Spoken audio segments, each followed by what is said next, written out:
اعوذ باللہ من الشیطان الرجیم، بسم اللہ الرحمن الرحیم۔ اللہم کل ولیک الحجت ابن الحسن صلواتک علیہ وعلی آبائہ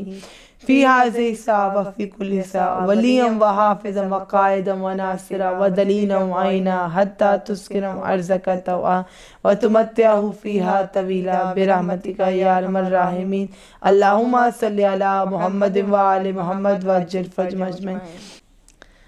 بسم اللہ الرحمن الرحیم۔ اللہم صلی علی محمد وآل محمد وعجل فرجهم اجمعین۔ السلام علیکم مومنین مومنات، this is me Sayyida Anam Naqvi with my Khwar Arooj Naqvi and you are watching Anam and Arooj Naqvi official۔ ایام فاطمیہ سیریز ہم کنٹینیو کر رہے ہیں، بی بی کے فضائل، بی بی کی شان و مرتبہ آپ سے بیان کر رہے ہیں، اور جیسا کہ وعدہ کیا تھا گزشتہ پروگرام میں کہ آج ہم دیکھیں گے عراق کے اس مرثیہ خواں کا واقعہ کہ جن کی زندگی محمد و آل محمد کے مصائب اور مرثیہ خوانی میں گزری۔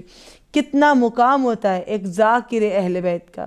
کتنا مقام ہوتا ہے مرثیہ کہنے والے کا، منقبت کہنے والے کا، میرے مولا کا درد دل میں رکھتے ہوئے اگر کوئی دو جملے ہی کہہ دے، آپ اندازہ نہیں کر سکتے شہزادی کونین کو وہ کتنا پیارا ہے، کتنا عزیز ہے، کیونکہ وہ کسی دنیا کے آفس کا ملازم نہیں ہے، وہ جو ممبر پہ بیٹھا ہے وہ سید الشہداء کی درگاہ کا ملازم، بی بی کا نوکر ہے، بی بی کا خادم ہے، بی بی کی خادمائیں ہیں، بی بی کی کنیزیں ہیں جو ذکر محمد و آل محمد کرتے ہیں اور شہزادی کونین کے ہی در سے پاتے ہیں۔ دنیا والوں نے کیا دینا ہے، لیکن اس در سے جو ملتا ہے آپ کیا جانیں، ایک پڑھنے والے کو اتنی عزت کے ساتھ آخرت کی جو مغفرت اور جو شفاعت کی گارنٹی ملتی ہے جناب زہرا سے، دل کو کتنا تسکین دیتی ہے۔ آج ہم یہی دیکھیں گے کہ جب ہم تمام زندگی ذکر محمد و آل محمد کرتے ہیں تو پھر اس زندگی میں کوئی نہ رہے اپنا یا پرایا، مدد کو نہ آئے، اور یہاں تک کہ اگر حل خوش ہو جائے اور ذاکر اہل بیت کو پیاس لگے تو سیدہ کیسے بڑھ کر اس کی مدد کو آتی ہیں۔ تو درود کے ساتھ آپ اس جناب زہرا کی اس محفل میں اپنے ہونے کا احساس دلائیے کہ بی بی ہم جیسے نوکروں کی بھی ڈیوٹی کو قبول کریں۔ اللہم صلی علی محمد وآل محمد وعجل فرجهم اجمعین۔ واقعہ ہے حاجی مرزوق کا، حاج مرزوق کہتے ہیں، عراق کے مرثیہ خواں ہیں، تمام زندگی میرے مولا کے مصائب کہے، مولا کی مرثیہ خوانی کی، اور تمام تر اہل بیت علیہ السلام کے مصائب و علام کو پیش کیا کہ اللہ نے جو الفاظ اور جو آواز عطا کی تھی وہ بی بی کے اور اہل بیت کے مصائب کو دنیا کو بتانے میں لگائی۔ کہا جاتا ہے کہ قیامت کے روز، کہا کیا جاتا ہے، فرامین معصومین علیہ السلام سے معلوم ہوتا ہے کہ روز قیامت کچھ لوگوں کو گھسیٹ کر جنت کی جانب لے جانے کی کوشش کی جائے گی، تو وہ کہیں گے کہ جنت کے کن مقامات کی جانب ہمیں گھسیٹ کے لے جایا جا رہا ہے، ہمیں چھوڑ دو کہ ہم حسین ابن علی کے گرد طواف کرنا چاہتے ہیں، ہمیں چھوڑ دو کہ ہماری جنت کربلا ہے، ہمیں چھوڑ دو کہ ہمیں مولا حسین ابن علی علیہ السلام کی ہی طرف پلٹنا ہے کہ حسین ہماری جنت ہے۔ تو مولا حسین سے ایسے محبت رکھنے والے، امام مظلوم کی زیارت کو ترسنے والے، ہر بار کربلا جا کے روز عاشور کا مصائب وہ غم دل میں رکھنے والوں کے لیے آج کا واقعہ ہے کہ میرے مولا کے مصائب کہنے والا یہ شخص جب ضعیفی کو پہنچا، بڑھاپے کو پہنچا، حلق خوش ہو گیا، اور اس کی دختران ہیں، بیٹیاں ہیں حاج مرزوق کی، ایک بیٹی کا نام ہے راضیہ،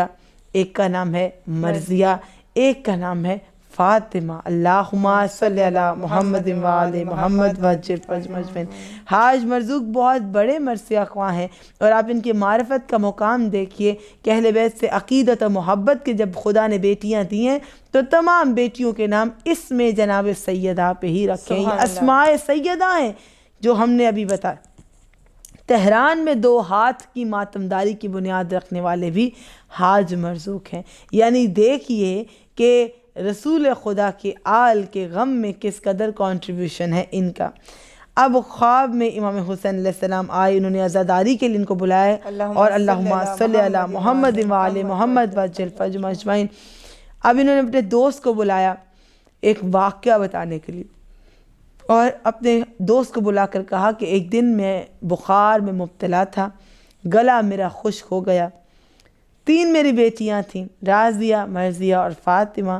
اور میں نے تمام بیٹیوں کو بلایا۔ جب میرا حل خوش ہوا میں نے آواز دی، رازیہ مجھے پانی پلا دو، اور دیکھا کہ ایک بی بی ہیں، نقاب پوش، برقع پوش بی بی میری جانب بڑھ رہی ہیں، اللہم صلی علی محمد و آل محمد وجل فرج مجمع، اور پوچھتی ہیں کہ کیا چاہیے۔ پھر میں نے اپنی بیٹی کو یہ آواز دی، مرضیہ مجھے پانی پلا دو۔ پھر وہ نقاب پوش بی بی میری جانب بڑھتی ہیں، اللہم صلی علی محمد و آل محمد وجل فرج مجمع، یہاں تک کہ میں نے اپنی تیسری دختر فاطمہ کو صدا دی، فاطمہ کہ میرا حل خوش ہے، مجھے پانی پلا دو۔ تو اب کی بار وہ جو برقع پوش بیوی ہیں آگے بڑھیں اور کہنے لگیں کہ ہم تم سے پوچھتے ہیں کہ تمہیں کیا چاہیے،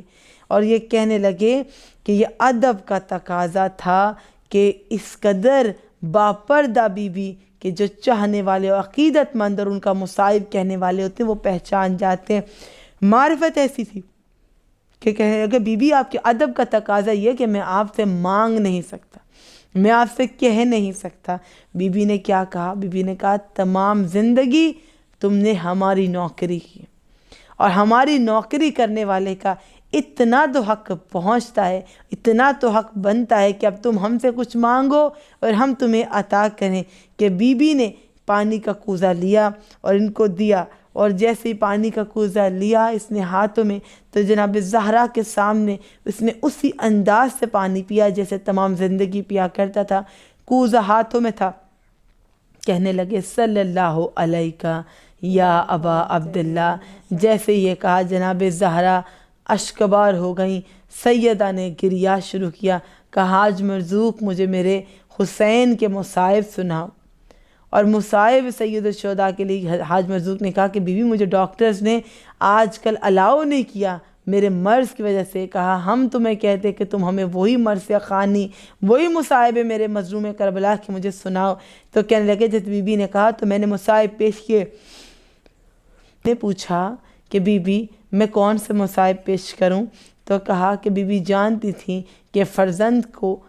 کس کا غم سب سے زیادہ مارتا ہے؟ تو کہا فرزند کو فرزند کا ہی غم سب سے زیادہ مارتا ہے۔ کہا کہ علی اصغر کے مصائب پڑھو، اور حاج مرزوق نے علی اصغر کے مصائب تلاوت کیے، اللہم صلی علی محمد و آل محمد وجل فرج مجمعین۔ یہ نوکری ہے در اہل بیت کی، میں کروں، آپ کریں، ہم سب کریں،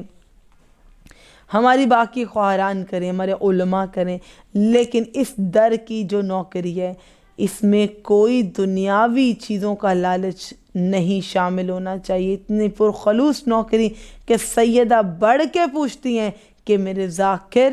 میرے مرثیہ خاں، میرے حسین کے ماتمدار، میرے حسین کے عزادار، تجھے کیا چاہیے کہ میں تجھے نواز دوں؟